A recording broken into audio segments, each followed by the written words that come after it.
पुण्यात्माओं, सौभाग्य आप सभी का। आपका जन्म मनुष्य का ऐसे समय में है, अब आपका मोक्ष निश्चित है यदि आप सतलोक आश्रम में आकर के दीक्षा प्राप्त कर लोगे।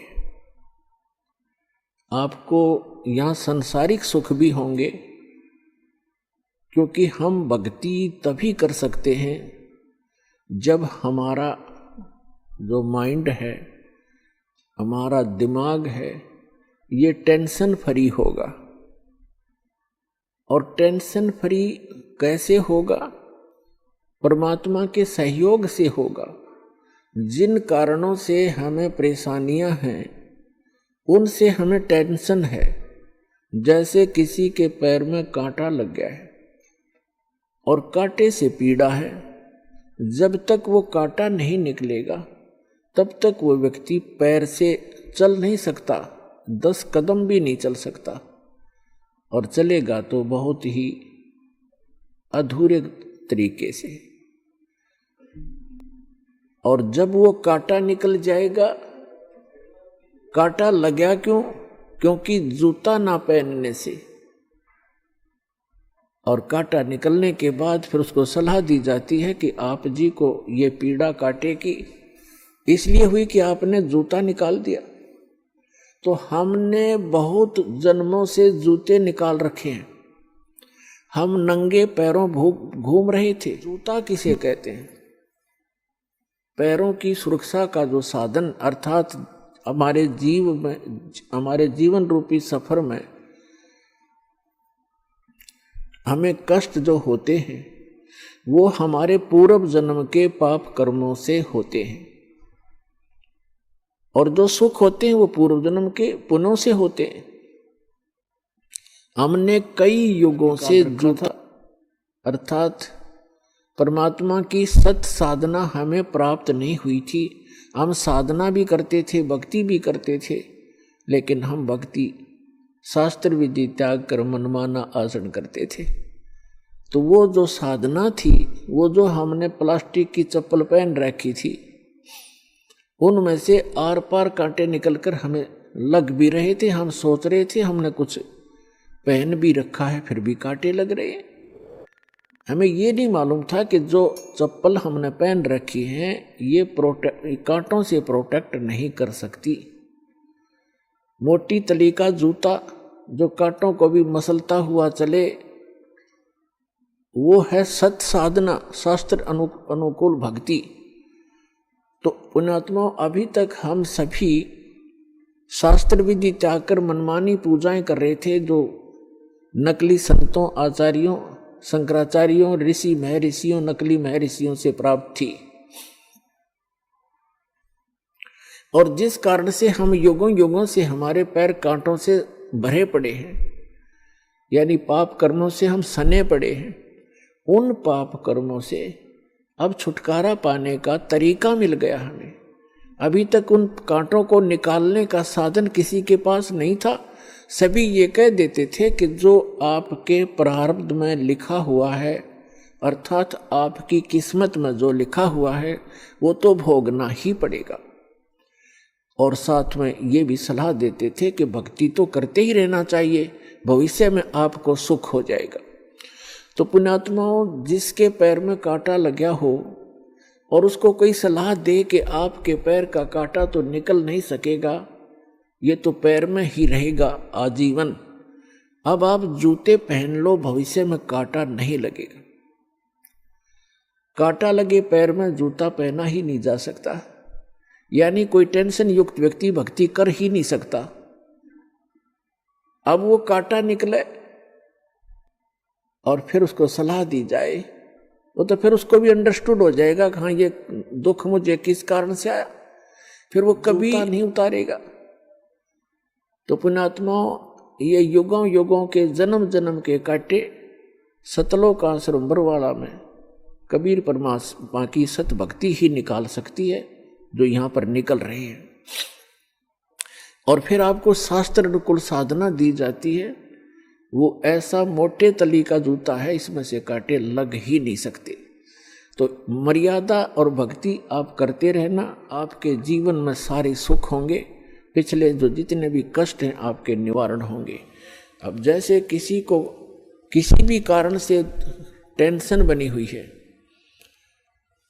अब उसको कोई कहे कि तू भक्ति कर ले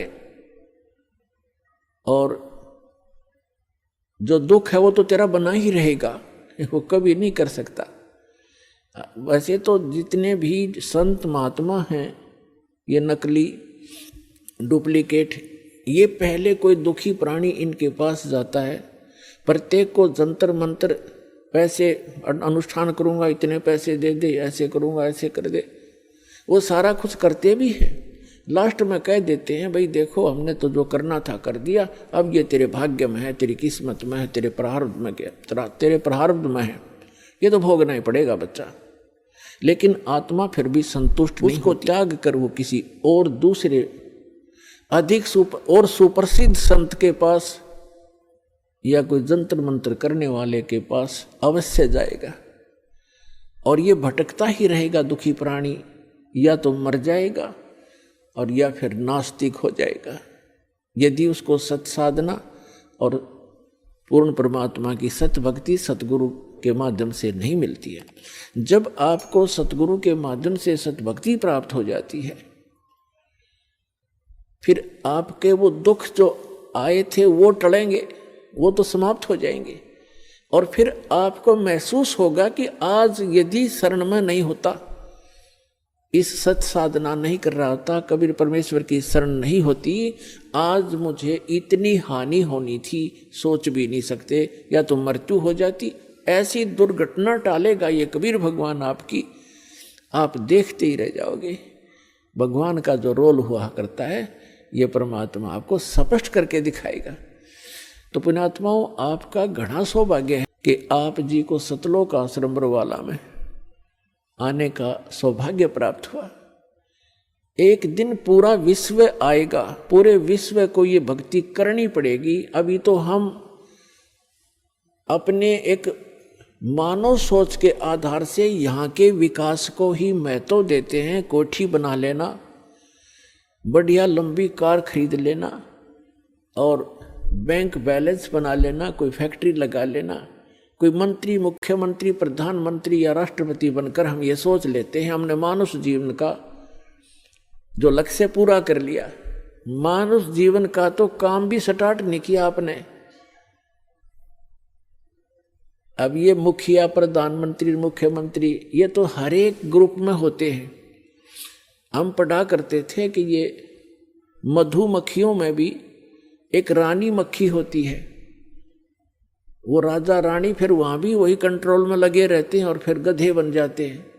यानी कहने का भाव ये, यदि हम मनुष्य जीवन पाकर सतभक्ति नहीं करेंगे तो जो जिसको आप अपने जीवन की उपलब्धि मानते हो, जैसे कोई इंजीनियर बन गया, कोई डॉक्टर बन गया, कोई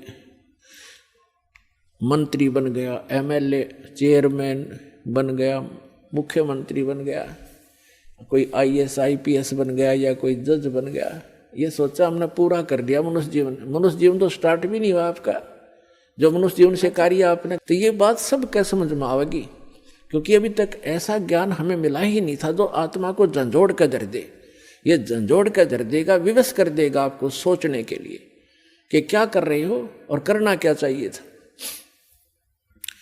परमात्मा बताते हैं कि अगम निगम को खोज ले बुद्धि विवेक विचार, उदय अस्त का राज मिले बिना तो बिन नाम बिगार। यदि भक्ति नहीं ठीक है, भक्ति करें, सत भक्ति करें, अपना जो कर्तव्य मिला है सेवा, जनता प्रधानमंत्री बने, मुख्यमंत्री भी बनते हैं तो एक सेवक बनकर करना चाहिए। और हम बनते हैं, हम करते हैं इसको कति दूसरे तरीके से जो हमारा हानि करता है। जनता के टैक्स से सारी सुविधा प्राप्त करते हैं ये आईएएस आईपीएस जो जितने भी कर्मचारी अधिकारी हैं या मंत्री प्रधानमंत्री हैं, जनता के टैक्स लगा लगा कर उससे ये सारी सेना खड़ी करते हैं, उससे अपनी सारी सुविधाएं ठाठ करते हैं और फिर आगे चलकर भक्ति ना करके गधे की योनि प्राप्त करते हैं ये लोग। परमात्मा का विधान है, उन्होंने बताया अपना विधान के कबीर हरि की भक्ति बनियो राजा रसब हो, और मट्टी लदे कुमार के घास न डाले कोई। और फिर परमात्मा बताते हैं कि कबीर हरि के नाम बिना ये नारकूतिया हो, गली गली भौंकत पर टोक न डाले कोई। नक पर फिर कहते हैं कि बीबी पड़दे रहे थी और डोडी लगे थी बार, अब गात उगाड़े फिरती है ये बनकुतिया बाजार। वो ये पर्दे की सुंदरी सुनो संदेशा मोर, अब गात उगाड़े फिरती है ये करें सराय शोर। नकबे सर नकबे बनी है पैरें थी हार हमेल, और सुंदरी से कुतिया बनी सुन साहेब के खेल। पुणात्माओं कलेजा फट जा जब थोड़ी सी भी हमें इधर चेतना बन जाए कि क्या कहा है महापुरुषों ने आकर के, हमें कितना सतर्क किया है।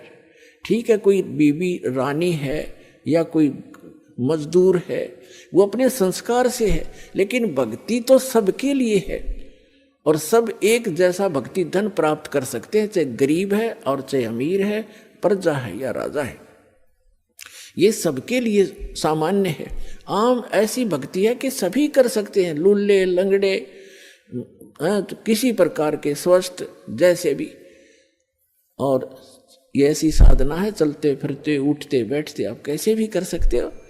तो क्या बताते हैं कि जो बीबी पर्दे रहे थी, जो राजाओं की रानियां पर्दा में रहा करती थी, घर से बाहर नहीं जाने देते थे, बड़े घरों की इज्जत है, ये कहीं सत्संग में नहीं जा सकती, हमारी इज्जत बिगड़ जाएगी, और वह इज्जत फिर अगले जन्म में बिगड़ेगी, वह कुतिया बड़ी फिरे। भगवान ने बताया है, अपने विधान में बताया है, वो राजा की रानी, वो पर्दे में रहने वाली सुंदरियां अगले जन्म में कुतिया बनकर नग्न फिर रही है। क्या बताते हैं, बीबी पर्दे रहे थी और डोडी लगे थी बार, वहां कोई जा नहीं सकता था, ऐसे चौकियां बना दी जाती थी राजाओं के घरों के सामने। अरे गात उगाड़े फिरती है बड़के कुतिया बाजार। वो पर्दे की सुंदरी सुनो संदेशा मोर, अब गात उगाड़े फिरती हैं वह करें सरायों शोर। वो राजा की रानियां काजू किस्मस के हलवे खाया करते थे, झूठी खीर काजू किस्मत से बनी हुई छोड़ दिया करते थे, उनके नौकरानियां और उनके बच्चे खाते थे और मस्ती मारा करते थे। भगवान भजा नहीं, पूर्व जन्म की कमाई का नाश कर दिया, आगे चार्जर लगाया नहीं, पिछली बैटरी चार्ज रही तब तक उसके ठाठ रहे, और अगले जन्म में वही आत्मा जो रानी बनी हुई थी वो कुतिया की योनि में गई। अब क्या खा रही है? धर्मशालाओं के पास जाकर जहाँ अतिथि रुका करते थे, थोड़ा बहुत टूक डाल देते थे, रोटी का टुकड़ा ऐसे रेत में फेंक देते हैं। अब भी ऐसी ही स्थिति है। और वो कुतिया जो राजा की रानी थी, अब कुतिया बन के काजू और किस्मस की खीर झूठी छोड़ा करती थी, आज एक टूक की तरफ खाने वाले के मुंह की तरफ देख रही है, कब तेरी तरफ एक टूक फेंके और ये टुकड़ा तू खावे। और जब उसको फेंका जाता है 10 ग्राम रेत साथ खाती है वो, आज उस एक टूक के साथ में, एक ग्रास के साथ।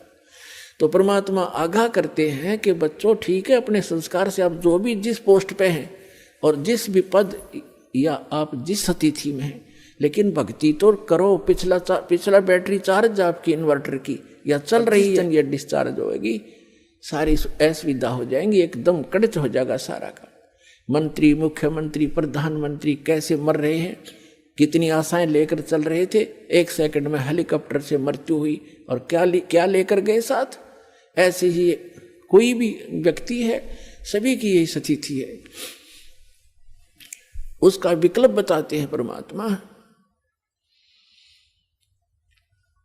भजन करो उस रब को जो दाता कुल सब का, भजन करो उस रब का जो दाता है कुल सब का।